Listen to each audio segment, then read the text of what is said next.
Is there a website for Amy Schumer hot takes? Just things that she said that are controversial? I miss Logan. Yeah, that's why I'm going to talk about him. He said he's going to come by later. What? No, he did not. He's probably going to come by after his date. Oh, okay, I got you. God damn it.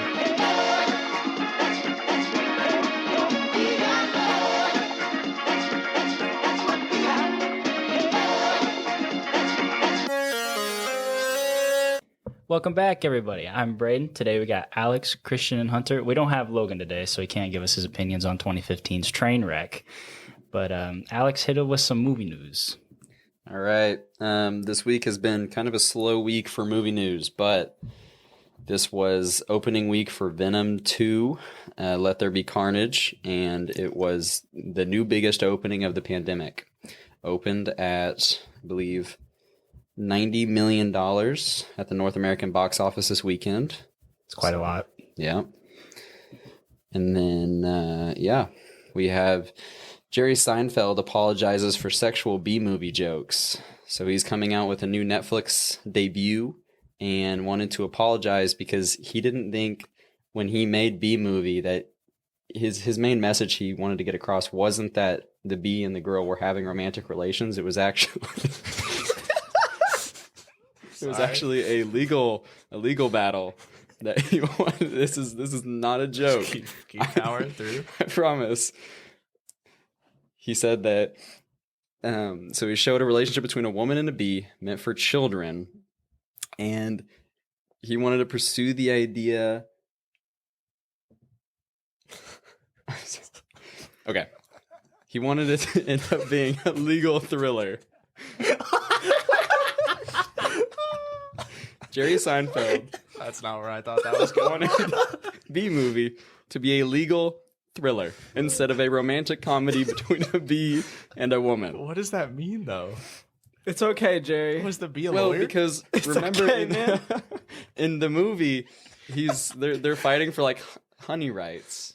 Remember? Do you not remember this? Yes. Hey, Yeah. we forgive Just- you, Jerry, She's buddy. She's a saying florist. Yeah, I mean, I know. But anyways, Jerry Seinfeld apologized this week for his sexual innuendos How in dare the you. B movie. This I one's know. been weighing heavy on my heart for these last few I'm years. so glad he spoke I'm about finally it. glad that he's spoken up. Thank you, Jerry. We accept your apology. Now move on with your life, please. Yeah. It's okay. It's all right, man. Jerry, buddy. That was a while ago. You're a changed man. Different times. Oh, goodness. All right. Well, moving on. No Time to Die records record $119 million overseas opening at the box office. Is that ever? I think it's ever. What do you mean, is that ever? In the history of international opening for movies. Well, I mean, like, because Venom was a pandemic record. Oh, okay. Yes, this is a pandemic era record. Oh, okay. So Really? Nice. What's the highest So international movie? So it beat Dune, right? Young Jamie. Young Jamie, let's get the Yeah. search. Because Oh, Dune look it up. premiered overseas too. So And Dune made a lot of money Dune overseas. didn't make that much damn. opening weekend. Dune Okay. is at maybe 100 million right now, I think, and that came out last week. Switzerland, Sweden, and Italy. I'm actually so hyped for this movie. I'm not gonna lie though. Yeah. I'm really excited for Hey. this. Congrats, James Bond, on the international open. Woohoo! In the next movie news, Marvel finally gained the rights to Fantastic Four and X-Men movies, and they announced seven new releases over the next 3 to 4 years. That's good news. So I saw this on the outline. Did they? I'm confused because did they not already have rights to it because they bought Fox? Yeah, so Marvel has 4 release dates in 2024 for Untitled mystery movies. February 16th of 2024, May 3rd, July 26th, and November 8th. And these are slated to be things like Blade, Captain America 4, Deadpool 3, and the Fantastic Four. Isn't it crazy they slate movies out in 7 years in advance with the specific dates? And then they all get pushed back. And then they get pushed back inevitably. Yep. What happens when the day comes that people get superhero fatigue I've always wondered that. and they have movies slated for 5 years? After Venom 2, I don't know if that movie was just bad or if I'm like over superhero movies, but I think that movie may have killed it for me. Wow. All movies. All superhero movies. Yes. That was just Interesting. It fucking sucked, guys. Let's get into it. But yeah, well, going into Good it. segue. Good Yeah. segue. We watched Venom Let There Be Carnage this week. I'll give you the synopsis for Venom. Eddie Brock is still struggling to coexist with the shape-shifting extraterrestrial Venom. When deranged serial killer Cletus Cassidy also becomes host to an alien symbiote, Brock and Venom must put aside their differences to stop his reign of terror. It has a critic score of 59%, Rotten Tomato audience score of 86%, IMDb 6.7. We talked about the box office earlier, but the box office is at 103.9 million and with a budget of 110 million. So it's definitely going to make a profit. Yeah. I don't know if people just saw the trailer for this and were like, oh, it's a superhero movie. We have to go see it. But it fucking sucked. I think a lot of people just really like Venom too. Like Venom's cool. I mean, like Logan said last week, it's Tom Hardy, and then it's also a comic book character. And it's cute and funny. Like, even if we weren't doing a podcast, were you not going to go see this? Exactly. I probably would have. You know, I remember being in the theater too while Parker and I were watching this, and people were like clapping and like smiling, and like Really? they got up and they're talking about how much they liked it. And I mean, there were multiple moments that I looked over at Parker and I was just laughing because the movie, like, the jokes were not hitting. I felt like I was laughing at the wrong thing. The people love Venom, man. They do. They- I think First people just Venom- really like Venom. Yeah. The first Venom audience score is 80-something%, and the critic score is 30. Yeah. People love it. I think a lot of people do like them though, that they're just lighthearted and fun and not like deeper, like with Avengers, how they feel like there's so much weighing on it and stuff. I think a lot of people like the Venom movies because they're kind of just pointless and fun and stupid. Yeah, they don't take themselves seriously, Yeah. which I can appreciate. The only problem in this movie, especially with that, was that like the antagonist didn't feel like they took themselves seriously either. Ooh. Cletus, oh man, he was You wanna such get a into Cletus miss for me. Cassidy? And Shriek. I feel like Woody Harrelson gave this the absolute bare minimum, and that's not a fault of his, but man, I feel like they handed him the script and he read it and went, all right. And then he just went for it. And the first time he tried it, they went, sounds good to me. I think he was miscast. I don't think Woody Harrelson. I should have been do in this too, movie. but it helps sell the movie. That's Like- what I was telling my dad. I was like, I didn't like Woody Harrelson No. as Cletus Cassidy. And I he's like, really did not he's like, him. why not? And I was like, he just didn't fit the role. Like his stupid haircut, man. Yeah, his His haircut, wig, bro. His wig was so so bad. bad. The wig was pretty bad. Ugh. Oh, it was so gross. Did you like it better than the after credits in Venom 1 though? Yes, he had curly Jufro. hair. He had a Jufro in the after credit scene. The curly hair was Scene. pretty bad in the first one. Like, I feel like I wrote this down. I feel like if Walton Goggins was in this role, do you know who Walton Goggins is? Do a young Jamie search. Young You Jamie guys know Search who going Walton on. Goggins is. He's in The Hateful Eight. I'm trying to think Yes. of some other movies. I like it already because of his forehead. Oh yeah. I No think sane if man he has would have that played Carnage or Cletus Cassidy, he would have been way better. He's talking about his forehead, and I'm just staring at it right now. Just move past the forehead I comment didn't without even realize acknowledging it. His forehead until now, I guess. But sadly, he couldn't be cast in this because he is in Ant-Man and the Wasp. He has Yeah. a small role in there, so he can't be in Carnage. I just feel like because Cletus Cassidy, he was like a goofy villain, Mhm. and when Woody Harrelson said some lines, it came off kind of cringe. Yeah, they did. And I feel like Walton Goggins could have pulled that off way better because he's kind of like that anyway. Yeah, so I feel like Woody, with a lot of the lines, not his fault, but they were trying to take it two different directions at once. And a lot of them came off as stupid, and I feel like they were supposed to. Not stupid, but just silly and fun and lighthearted.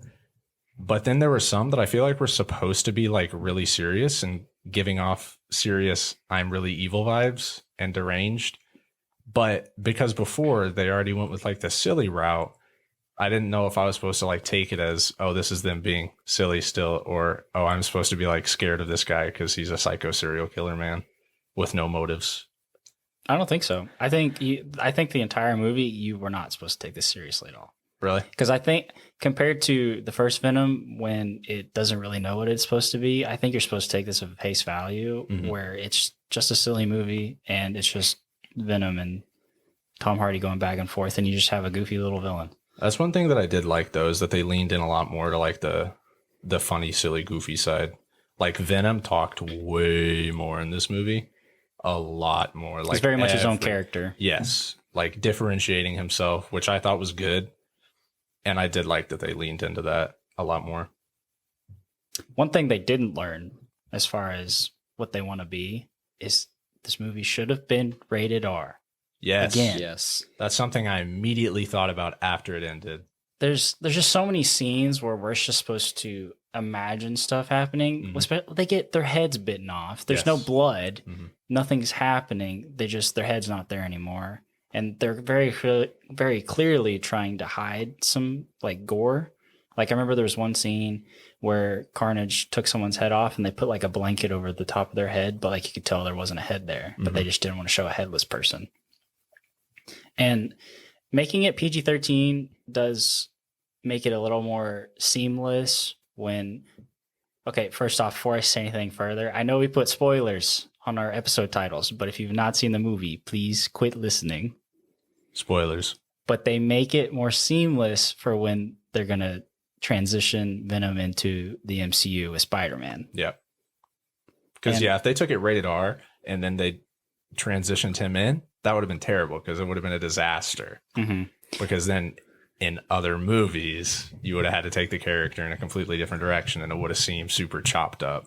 Yeah, and making the character more silly or making the movie more silly also helps transition in the MCU because it doesn't take itself seriously. Because if this movie was super serious and super dark like a DC film, then you put Venom in an MCU film, you're expecting something from Venom and it's just going to be a typical MCU film for Yeah. Spider-Man. Something cool I think that they're gonna do with this is because they made Venom a hero in his own movie, right? Mhm. They're gonna put him in the MCU now as a villain, and you're gonna have that conflict with yourself on who do you cheer for? Do you cheer for Spider-Man or do you cheer for this Venom that we've had 2 movies where he's the hero in? Mhm. So it Yeah, gives they you that portray him inner as very- conflict. Well, They make him very likable. Yeah. that's kind of the other thing, though, is we don't know that he's going to be cast as a villain. Like he's because even in the ending of this movie, they call him the Lethal Protector. There's They no do. point when they say Self-proclaimed. that he's going to be a villain, and his whole that was kind of my only issue with this movie. Brayden brought up some good points. Like if you take this movie to be silly and goofy, I think it adds a lot to it. I think I wanted something more serious, and going into it, I wanted that rated R Venom movie. Fair. And so when I came out of it, I was upset. But I think Marvel wants to add Venom as a hero in the MCU and just give you a nuanced hero, Okay. kind of like if they would have had like Deadpool or someone like that. I mean, I could see it. I just assumed villain because Spider-Man 3, he's the villain in Well, Spider-Man and 3. I think in the comics that's what he is too. But he's also like he's fueled by rage because Tom Hardy and Venom are supposed to be this super angry, duo. And in this movie, Tom Hardy's the voice of reason, and Venom's like, no, I want to kill. And it's just a different dynamic, I think. It'll be interesting if they do make him a villain because they're going to have a good reason. Unless it's if they just make Venom a bad guy just to be a bad guy so he can fight Spider-Man. Yeah. It'd be kind of It weird. would make no sense for Tom Hardy to want to go eat Tom Holland's head off. You know what I mean? Well, the MCU Sinister Six is going to be Doc Ock, Sandman, Electro, Green Goblin, Venom, and Rhino. And Okay. Rhino, if you guys don't remember who that is, he's in Amazing Spider-Man 2. Garfield's? Take your word for it. Yes. I haven't seen the Garfield ones. I haven't watched those in years. But that's supposed to be the MCU Sinister Six for this new Spider-Man movie. Hey, Supposedly. All that I'm saying is it's going to be real funny to watch Venom be all mad after his ass in the sand, toes in the water scene at the end of this movie. Yeah. Where they're just vibing out, looking at the sunset. They're watching the sunset Yeah. together on the beach. It's just cute. He's letting the wind blow through his hair. And then fast forward, when does that movie come out? 2 months? December. Yeah. Fast forward, and now he's mad. I don't know. I hope they do it well. Mm-hmm. I'm sure they will. It's Well, and I think having the Spider-Man writers on this will help it a lot. Yeah, Tom Hardy did the screenplay for this. Really? Yes. Interesting. So I wonder if he had any part. I don't think he has any screenplay credits in the new Spider-Man. Mm-hmm. But hey, what'd y'all think of the CGI, by the way? Same as the first one. It's the same as the first one. Same qualms I have with the first one were in this one. Yeah. I don't know. The goo It's hard to monsters that make. don't really have impact. It's hard to make like goo, I guess, look good in CGI. If you make it too real, it's kind of gross. Yeah, and I don't know. Oh my god. Okay. The first time that I saw Carnage, though, he was giving me real hentai vibes. The tentacles? Yeah, it was weird, man. And then you see Woody Harrelson, and he's got the thing just coming out of his back. You know the scene when it's just slimy, and then it comes back into his body. Yeah, And he wraps it around Shriek when he's breaking her out, and it just did not sit right with me, man. Sounds like you just was came so at the gross. thought of it. No, Oh, God. no, it was disgusting. and it's, if you like the Venom tongue play in Venom 1, you're gonna love the Carnage. You tongue guys play in just this get ready one. for this one. Yeah, Carnage gets creative with his tongue on this He one. really does. He uses that tongue well. At least they learned from the fight scenes from the first Venom, and they made these fight scenes in Carnage, well, better lit, I guess. And the Yeah. characters, Yeah. the two symbiotes, not the same freaking color. So you could actually see See kind what of was what's happening going with the on. goop. Yeah, Yeah. I was happy that I could. It's nice to know what's going on in a movie sometimes, you know. Sometimes. Well, it was the red one, and the red ones are bad That's for a red whatever one. reason. For whatever red one. reason, no explanation as to what the red ones are, but they're red and they're bad. Oh shit, that's a red one. That's a red one. Quality line. It's a red one. Why is he red when he's Venom's kid? Son. Yeah. Yeah.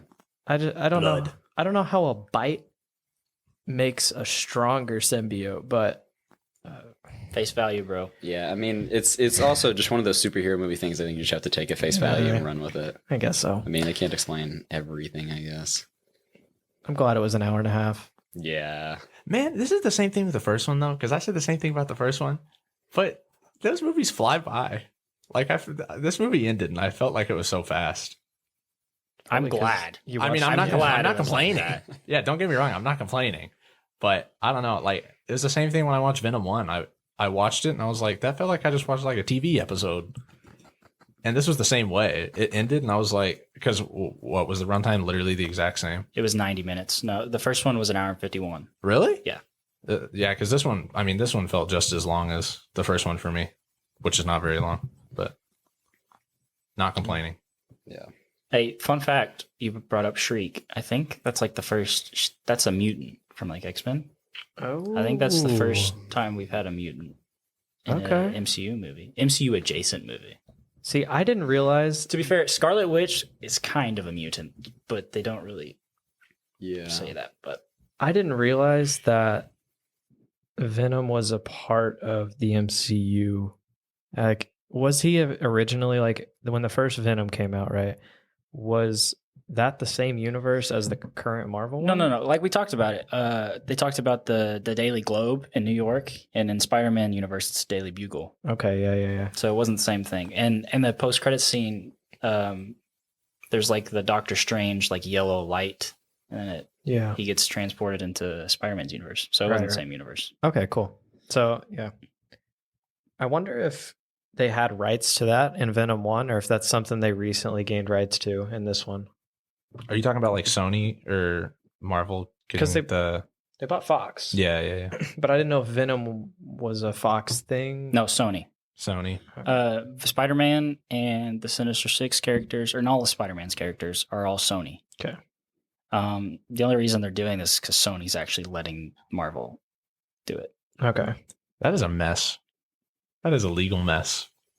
I hope they keep doing it, man, because I'd hate to see Spider-Man just leave the MCU for Yeah. no reason. It almost happened Out of about greed. a year ago because Marvel was being greedy and not letting Sony get any money. Yep. No toy money. Yeah. Well, do you have anything else that we want to say about this movie? No. I'm surprised we've said this much, to be honest. Yeah, I mean, I've I got a wouldn't lot say to it cut did down here. really, didn't rock my world or anything. It was cool, normal superhero movie. I don't You want really to give know. your review on it? Sure. So I'll go first. I like this more than the first one, and I think I'm going to give it a solid 55%. All right. What'd you give the first one? Do you know? I believe like a 30 something. 55. All right, I'm going to go ahead and give this movie a 48%.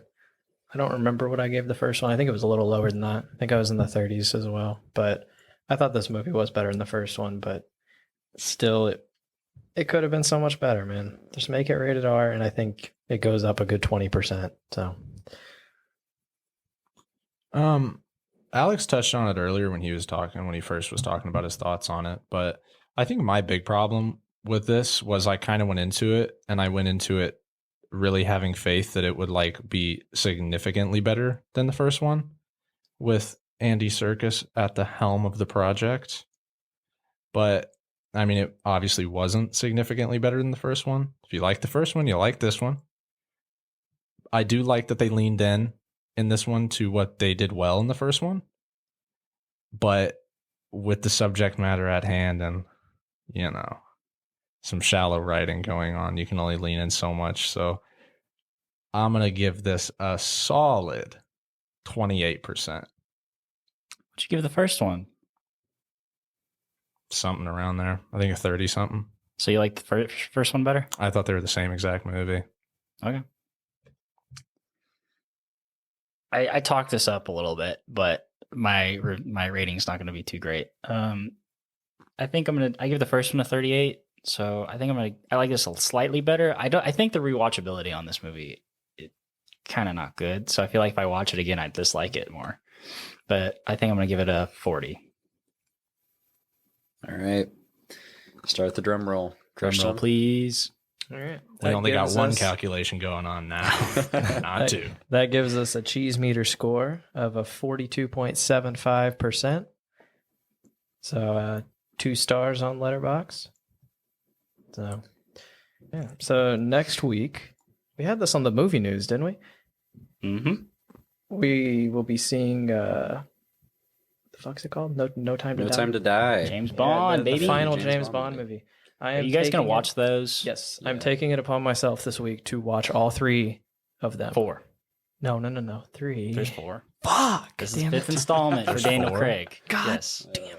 Yeah. there's Casino Royale. Just for everybody, I'm currently the only one that's actually watched all of these, I think. I've seen none of them. We're going to get there this week. Don't you worry. It's y'all's homework. Yeah, I'm gonna watch them this week. What do we got? There's Casino. Two. There's Casino Royale, Spectre? Quantum of Solace, Oh, Skyfall, Yeah. and then Spectre, okay. and then No Time to Die. I'm not sure I've seen Spectre. All right. I got to watch them all. So They're a good time. tonight. I'm going to They're go a good time. home, watch one tonight. They are all better. I will say they are all better than both Venoms, I think. Combined. Thank God. Well, I'm done with that's bad not movies. saying much. I'm done Brayden. with bad movies. Hey, guys. are we gonna do Lamb on the pod, or are we just gonna watch it? I think we do them both next week. Yeah, We could do a double lamb, Yeah. and A No dou- Time to Die feature. No Time to Die. Friday night, Saturday Two morning. lambs. We're gonna do 2 lamb reviews and No Time to Die. We could do a Friday night, Saturday morning next week, maybe. Hmm. We'll see. Things change every week, so. Yeah, we'll figure that out. Yeah. That's a long time in the future. We can't plan that far. Well, you guys know the drill. If you've made it this far, then we thank you. If you've enjoyed what you heard today, go ahead and like the video if you're on YouTube, or leave us a review wherever you listen to podcasts. You can go ahead and follow us on Twitter at @the_PodRats. Give you some hugs for some follows. Hell yeah. Your support means everything to us and keeps us motivated to be here every week. So Hell yeah. we thank you. With that being said, we'll be back next week. Until then, put yourself first and take care of each other. Bye bye, guys. Bye See you bye. guys. Bye, guys.